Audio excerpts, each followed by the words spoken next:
Welcome back again student. Thermodynamics subject में आपको पढ़ा रहा हूँ यूट्यूब के ऊपर। थर्मोडायनामिक्स का आज तीसरा लेक्चर है और इसमें हम डिस्कस करने वाले हैं थर्मोडायनामिक सिस्टम के हवाले से कि थर्मोडायनामिक सिस्टम क्या चीज़ होती है बेसिकली। अच्छा स्टूडेंट, मैं इसके बारे में पहले आपको ये बता दूँ कि लेट्स सपोज कि ये हमारे पास कोई सिस्टम है।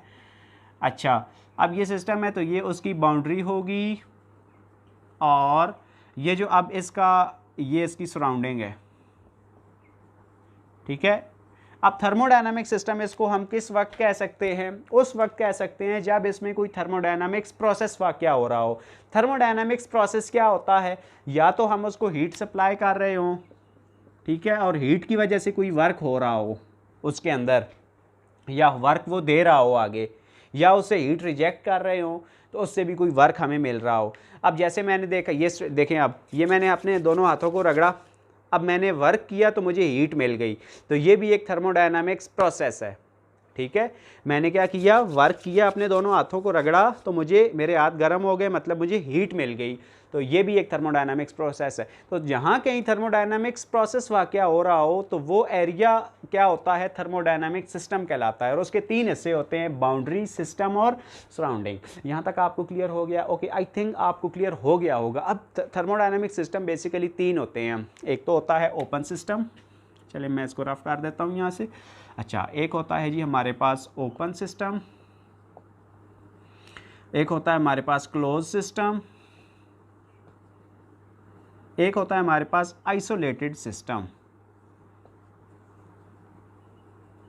अब स्टूडेंट जो ओपन सिस्टम होता है, अच्छा इन तीन चीज़ों में, इन तीन सिस्टम के अंदर एक चीज़ कॉमन है, एक नहीं सॉरी दो चीज़ें, मैस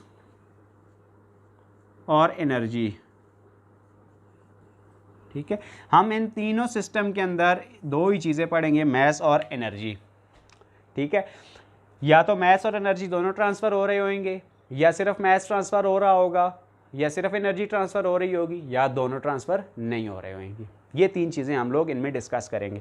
अब देखें ज़रा, ओपन सिस्टम की जब बात करते हैं तो ओपन सिस्टम का मतलब होता है, मैं आपको ड्रा करके बताता हूँ। लेट्स सपोज कि ये हमारे पास, आप इसको एक बॉयलर कंसिडर कर लें, इसको आप लोग हीट सप्लाई करें। हीट सप्लाई करने से ये जो वाटर हैं ये सारा क्या हो जाएगा, आपका स्टीम बन जाएगा, और इसको आगे आप लोग यूज़ कर लें किसी टरबाइन के ऊपर, तो टरबाइन का रनर क्या करेगा, घूमेगा, तो उससे आगे एक शाफ्ट निकली हुई है जो कि वो भी घूमेगी, तो वो जनरेटर को आगे घुमाएगी। अब क्या हुआ इससे, ये सारा पानी क्या बन गया, स्टीम, और उससे आगे हमने इलेक्ट्रिकल एनर्जी, यहाँ पर किसी एंड पॉइंट के ऊपर हमने इलेक्ट्रिकल एनर्जी भी हासिल कर ली। अब देखें ये ओपन सिस्टम है कि नहीं। मैंने बताया था ओपन सिस्टम में, मैंने अच्छा बताया नहीं था, सॉरी अभी बता रहा हूँ। ओपन सिस्टम में मैस और एनर्जी दोनों का ट्रांसफ़र हो जाता है। अब पानी का जितना मैस था वो स्टीम बन गया, और स्टीम बनकर आगे वो टरबाइन के ऊपर ट्रांसफ़र कर दिया हमने, और उससे इलेक्ट्रिकल एनर्जी मिल गई। यानी ये जो हीट एनर्जी थी यहाँ पर, हीट एनर्जी वो आगे इलेक्ट्रिकल एनर्जी में ट्रांसफ़र हो गई, और जो पानी का मैस था सारा वो भी क्या हो गया, ट्रांसफ़र हो गया। तो ये एक ओपन सिस्टम है जिसमें मैस और एनर्जी दोनों ट्रांसफ़र हो जाते हैं। अभी मैं आपको एक क्लोज सिस्टम की एग्जांपल देता हूँ स्टूडेंट। ये मेरे पास एक हाइड्रोलिक प्रेस है, ये इसमें पिस्टन अपवर्ड और डाउनवर्ड मूव करता है, तो ये इसमें कोई फ्लूइड है, आप इसमें कोई गैस ले सकते हैं, कोई फ्लूइड ले सकते हैं। यहाँ पर आप इसको हीट सप्लाई करें तो क्या होगा, ये पिस्टन इसी फ्लूइड के ऊपर ऊपर नीचे अप एंड डाउन हरकत करेगा। अब जो है अप एंड डाउन हरकत करने की वजह से हीट पैदा होगी, और वो हीट इस सिस्टम के सराउंडिंग में आ जाएगी। हीट एनर्जी होती है, heat in the form of energy है, तो हीट क्या आ रही है, इसके सराउंडिंग में आ रही है, किसके, इस पिस्टन के अप एंड डाउन मूव करने से। अब हीट तो इसके सराउंडिंग को मिल रही है, लेकिन ये जो फ्लूइड है अंदर, वो गैस हो सकती है, वो कोई पानी हो सकता है, अब वो तो चेंज नहीं हो रहा, उसकी जो क्वांटिटी है वो फिक्स है। तो ये होता है क्लोज सिस्टम, यानी इसमें जो वाटर के मालिक्यूल हैं या फ्लूइड के जो मालिक्यूल हैं वो अपनी जगह पे, उनकी क्वांटिटी फिक्स है, वो आगे पीछे ट्रांसफ़र नहीं हो रहे, ठीक है, लेकिन एनर्जी का ट्रांसफ़र हो रहा है, तो ये क्लोज सिस्टम होता है। आई होप कि आपको वीडियो अच्छी लग रही होगी, जल्दी से इसको लाइक करें।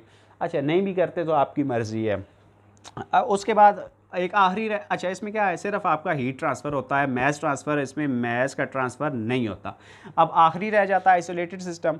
आइसोलेटेड सिस्टम की बेहतरीन एग्जांपल है, प्रैक्टिकल लाइफ से आपको दूंगा, आपको इंशाल्लाह बहुत क्लियर हो जाएगा। आइसोलेट का मतलब होता है राब्ता ख़त्म हो जाना, आइसोलेट कर देना। यानी आइसोलेटेड सिस्टम जो होता है अपनी सराउंडिंग के साथ, ये जो सिस्टम की सराउंडिंग मैंने आपको बताई थी, सराउंडिंग के साथ उसका कोई लेना देना नहीं होता।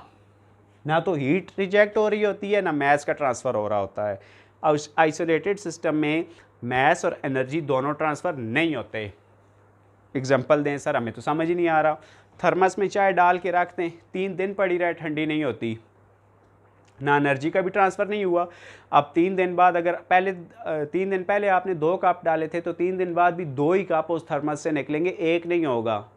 ठीक है, अब वो क्या है, ना हीट का ट्रांसफ़र हो रहा है, ना मैस का ट्रांसफ़र हो रहा है। हीट भी अपनी जगह पे फिक्स, मैस भी अपनी जगह पे फिक्स। तो ये आइसोलेटेड सिस्टम है। इसीलिए चाय ठंडी नहीं होती कि वो थर्मस जो होता है वो सराउंडिंग से आइसोलेट करता है, उसका सराउंडिंग के साथ कोई लेना देना नहीं होता। तो ये थर्मोडायनामिक सिस्टम होते हैं student, open system, close system, isolated system. आपको कोई बात भी समझ ना आए, कमेंट सेक्शन में लाजमी पूछा करें। बहुत जल्द किसी नए टॉपिक के साथ मिलते हैं, तब तक के लिए अल्लाह हाफिज़।